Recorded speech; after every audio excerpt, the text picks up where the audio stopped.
How many times did I hug the porcelain god when I was drinking and using other drugs in my youth? How many times? Hell if I know. I know it was a bunch. It was a bunch. A few days ago, my late mother would have celebrated her birthday on the 7th of September. And on that day, I celebrated 36 years of abstinence from ethyl alcohol.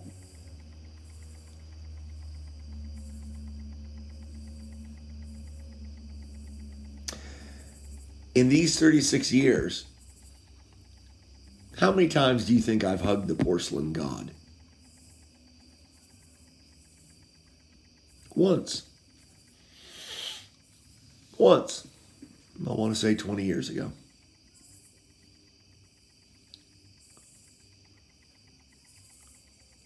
I always looked at it as one of the fringe benefits of not anesthetizing myself into oblivion using primarily ethyl alcohol.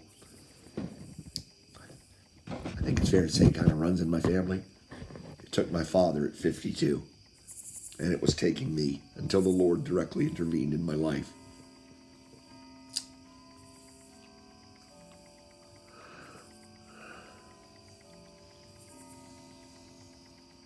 It was a sunny day.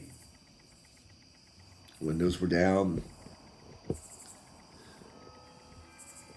I'll say about 20 years ago. Sure. Sounds good. Indian Head Highway. I'm on my way probably to Virginia running my game, self-employed. I must have hit a McDonald's probably in Waldorf.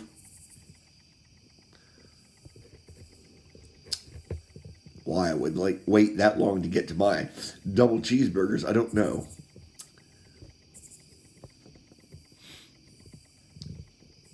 Truck pulled up next to me. His windows were down too. It was an older pickup, I remember. I want to say an F-150. Just because I want to say an F-150. And we're at the bottom of the hill on 210 heading north, just out of Akaki.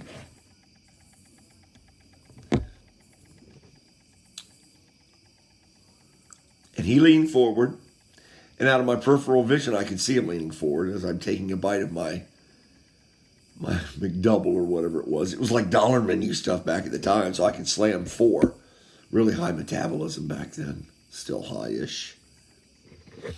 You know, for like $4 in tax, whatever. You know, it's a nice stopgap meal for the shrew, Tasmanian devil that I am. He leaned forward, and as he's leaning forward, I start to hear him talk, and so I turn my head towards him, and he is wearing that smile. I may have mentioned it. I think I have in other recordings for you. That smile that I know so well. And his eyes were bloodshot, red like the sun. Was he stoned? I don't know. Maybe. But I knew the smile. And he said to me, "Yeah, I see you eating those fucking cheeseburgers."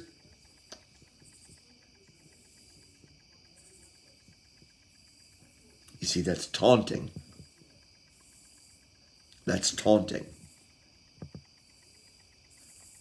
Because whatever it was in that truck knew more than I did about the cheeseburgers that I was starting to ingest. And it was making a point. So I would remember it later.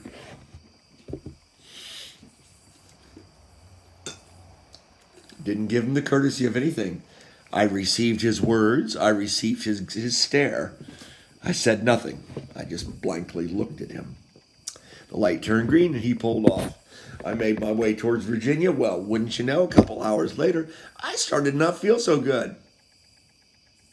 And instantly in my mind, I went back to that intersection. And I knew I knew something was happening.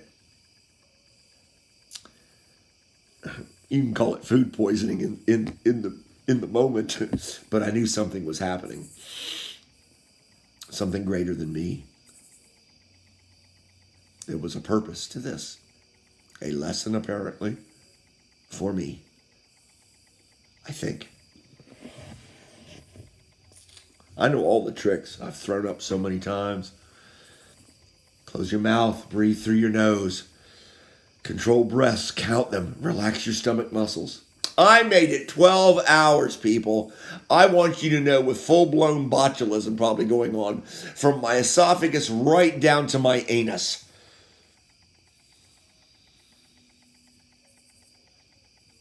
It was going on. And I could tell there wasn't a chance in hell it was coming out of my bottom. I knew if it was going to come out of me in an unplanned fashion, it was going to come out the top side. Well, I didn't like that. I didn't like that at all. You see, I by that point, I hadn't thrown up in, 15 years.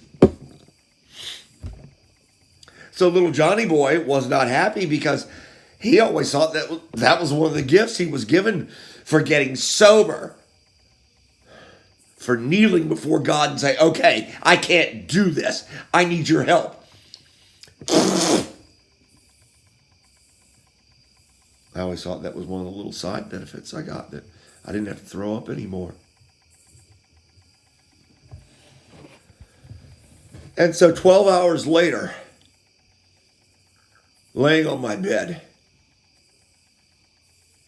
I knew I was going to lose. I raced to the bathroom. Ain't turned on no lights, people. 12 hours approximately have elapsed at this point. And I put my head in that crap hole like I've done so many times in my active addiction. And I vomited projectile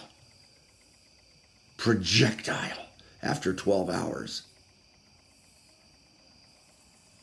That's probably on a par with that Linda Blair stuff in The Exorcist and all that Hollywood crap. And in complete darkness, I rolled over onto my buttocks on the tile floor. And I started to cry a little bit. I was trying to hold the tears back, man. I didn't care about vomiting. I didn't care about none of that. The biological function, I didn't care about that. I looked up at the ceiling, symbolically, because that's where God Daddy is. Preferably off to the left. It helps me stretch the bad disc in my neck when I talk to him.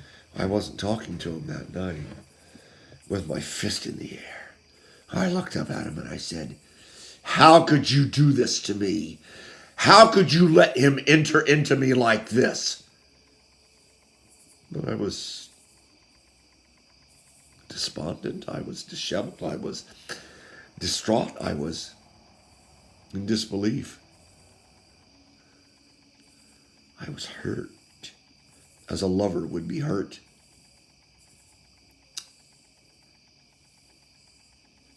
Struggled with that for a long time. Yeah, good old Dr. Reed, one of the parishioners at the church I was attending. Old Jamaican, old fossil, 2 canes to walk. By the time I met him, pretty much wasn't much left of that old boy. I'd never seen the hand of God on a man like I seen on him. You better believe I stuck close to that old fossil. And I went to him with the story. Probably kneeling before him, I said, Dad, help me.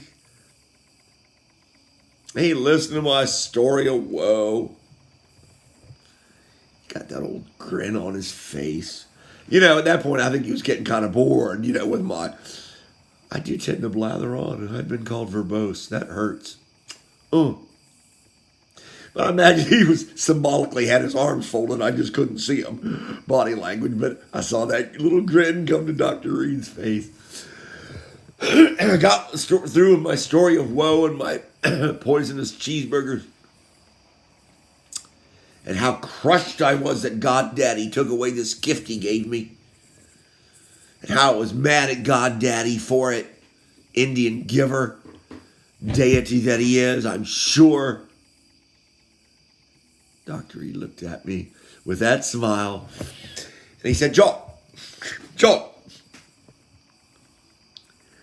maybe it was to remind you that that which you have been given can be taken away.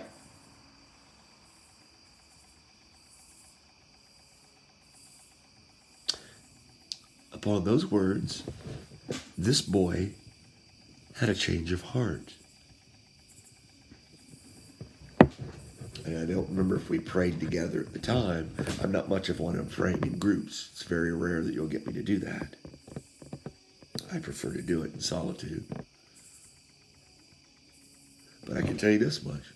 When that man looked down at me and spoke those words to this boy, maybe it was a reminder, John. This boy had a change of heart instantly. And I was